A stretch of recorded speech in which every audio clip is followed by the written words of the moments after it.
guys, welcome to Tech Design. I hope you're understanding all my videos that are uploaded in YouTube channel.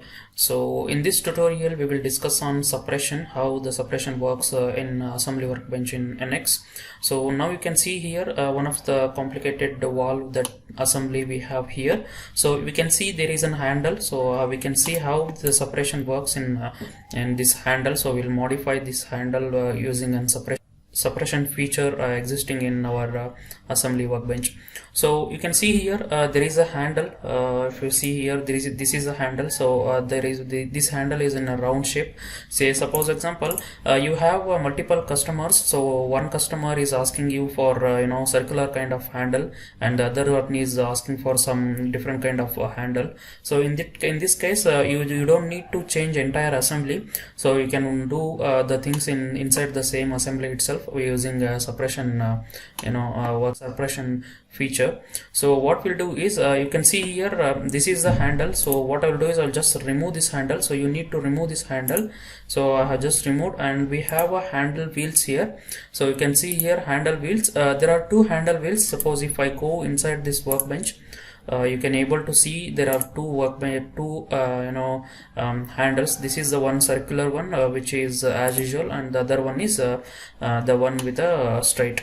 So we have two handles. Both handles should be there inside this assembly, and we need to suppress one assembly depending on our requirement, customer requirement. We can just go ahead and do this. So now what we have to do is we have to enlarge this. See for example, if some customer is needed in a circular one, so you just need to suppress the straight one. So in that case what you have to do is you just need to right click this and go to suppression.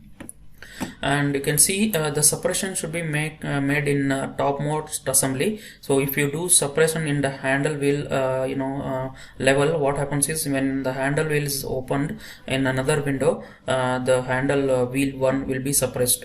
So you just make sure that here it will not be suppressed. So we are suppressing this in assembly, the main assembly file. So go to assembly file and select always suppressed and click OK.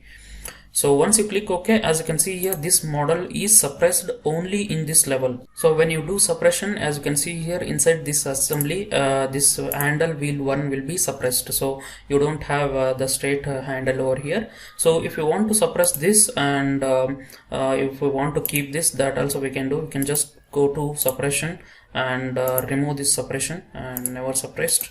So now what we have to do is we have to go here and just go to suppression. So this we want to suppress in top level. So I'm just going to suppress this and I'll click OK. So now you can see in this assembly we have straight valve handle, and whether depending on your requirement you can change. You can have multiple options here, straight and circular one, and if you have any other different L kind of thing or any different kind of handles, you can just add all of them here, and you can suppress according to your requirement. I hope you understand this, and also whatever the suppression you have made in this level, right? So this suppression will be suppressed in all the top levels. So whatever the suppose if you create any parent part for this, this suppression will exist. So it will be there in all the top levels, not only in this level.